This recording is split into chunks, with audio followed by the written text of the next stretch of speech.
ভানুরাজ নন্দিনী সখীদের আগমন দেখে তাদের আদর করে আসন পেতে বসালেন।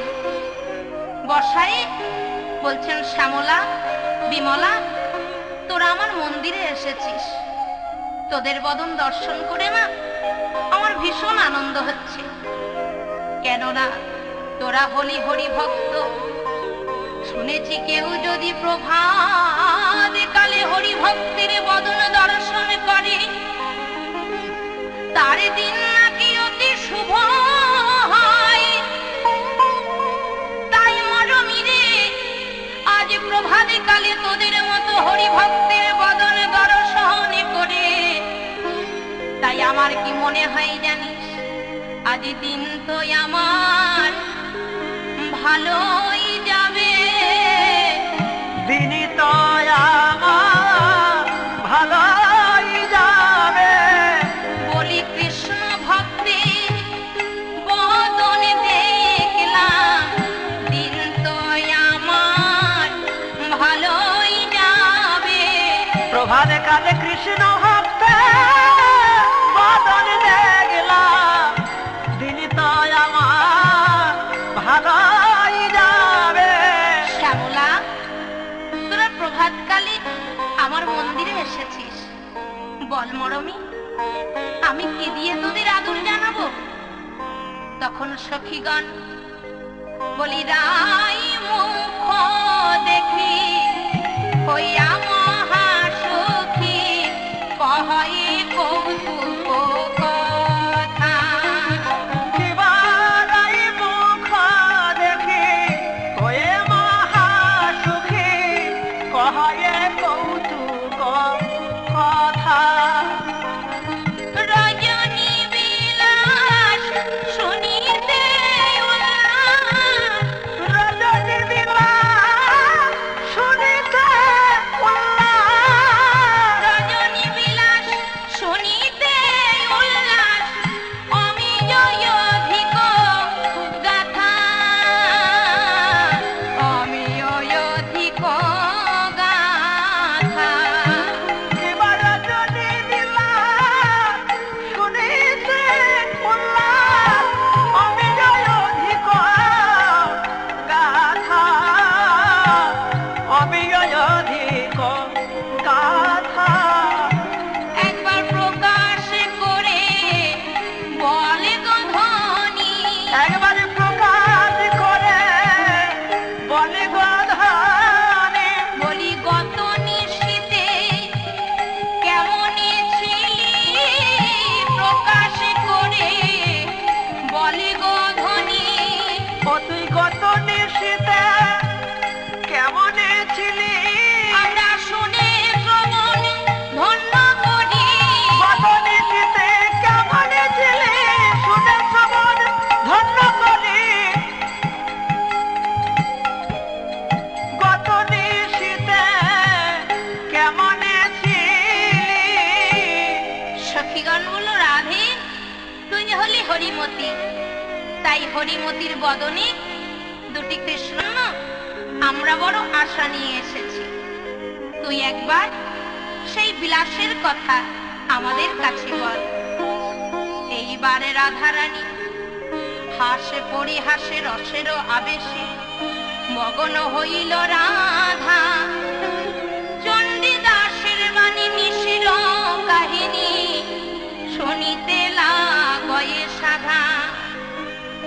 রাধারানী বললেন, শ্যামলা, বিমলা, তোরা প্রাণ ভরা আশা নিয়ে এসেছিস সত্য, কিন্তু অবিদগ্ধ বিধাতা আমায় মাত্র একটি বদনী দিয়েছে।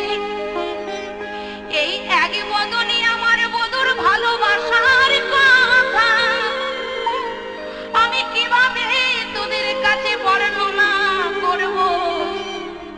কেন জানিস মরমি, হরি কথা তো বদনে উচ্চারণ মাত্রই লক্ষ লক্ষ বদন পাওয়ার লালসা জাগে।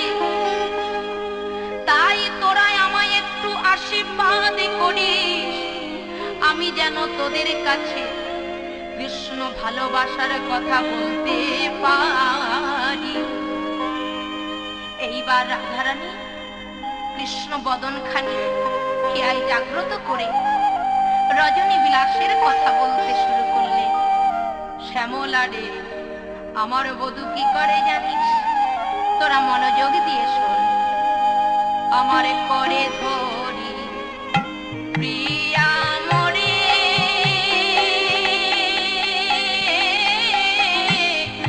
বসায় নিজ কোলে। আমারে করে ধরি প্রিয়া মরে,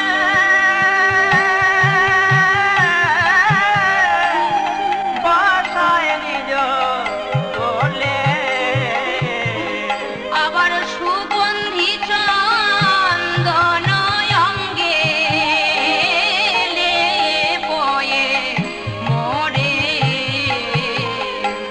সুগন্ধি চন্দন অঙ্গে লেপয়ে মোরে। আমার অঙ্গে চন্দন লেপন করে। আমার অঙ্গে চন্দন লেপন করে। বধুর নিজের কোলে বসাইয়ে অঙ্গে চন্দন লেপন করে।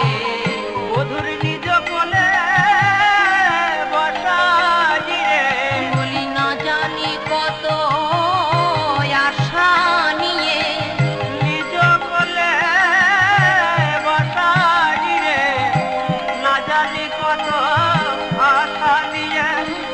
নিজ কোলে বসাই রে, অঙ্গে চন্দন লেপন করে। শ্রীরাধা বললেন, মরমী আমার বধূ আমার সর্বঙ্গে চন্দন লেপন করে দেয়, তারপর আমাকে কি বলে জানিস? রাধে গো,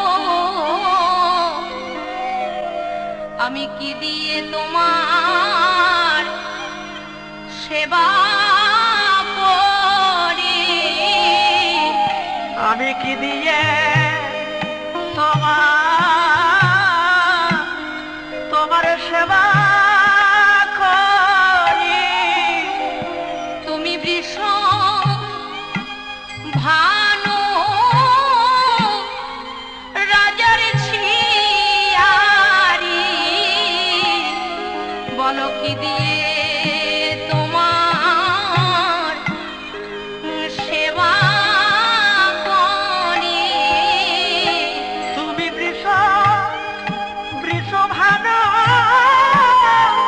রাজার ঝিয়ারি,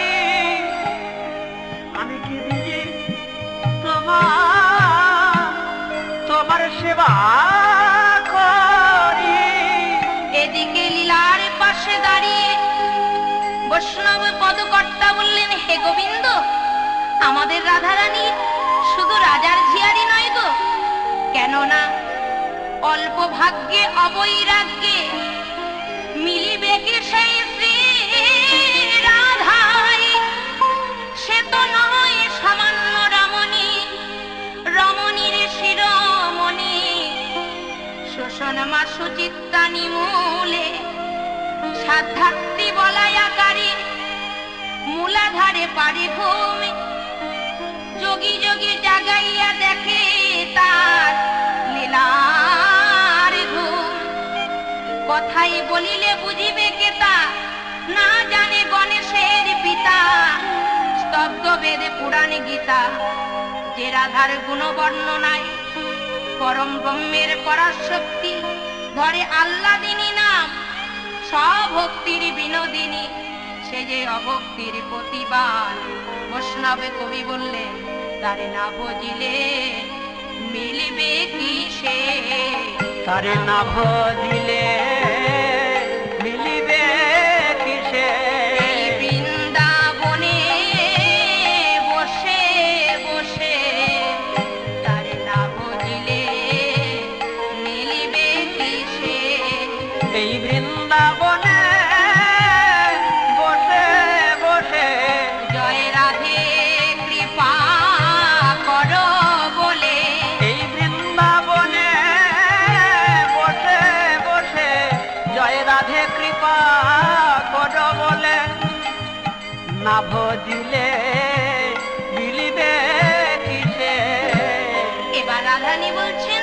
শোন সখী, তারপর আমার বধূ কি করলো জানিস? আপনার গজমতি হারয়ুতারি, আপনার গজমতি হারয়ুতারি, আর যতনে পড়াওলো কণ্ঠে আমারি, যতনে পড়াওলো কণ্ঠে আমারি, মাথার কবরে খুলে বান্ধল অনুপা, মাথার কবরে খুলে বান্ধল অনুপা, তাহা বেরিতে গেল চম্পকদা, তাহাবড়ি দেয় চম্পকদা, বেঁধে দিল রে বেঁধে দিল রে, যতন করে বেঁধে দিল রে, যতন করে বেঁধে দিল রে, নিজ হাতে কবরি খুলে যতন করে বেঁধে দিল রে, নিজ হাতে কবরে খুলে চম্পকের মালা সাজাইয়ে, নিজ হাতে কবরে খুলে, নিজ হাতে কবরে খুলে যতন করে মাথা বেঁধে দিল রে, শ্যামলা রে আমার বধূ তার নিজ হাতে মাথার কবরি খুলে তার চারপাশে চম্পক ফুলের মালা দিয়ে সাজিয়ে দিল। তারপর মনের মতো করে আমাকে সাজাতে লাগলো। আমি তখন বধূর ভালোবাসায় মুগ্ধ হয়ে বললাম, ওহে আমার পরাণ বধূ, এই রাধারানীর সাদা অঙ্গ তুমি মনের মতো করে সাজাও, আমি কোনো বাধা দেব না, কিন্তু বধূ হে, তুমি আমার একটি অঙ্গে যেন হাত দিও না বধূ।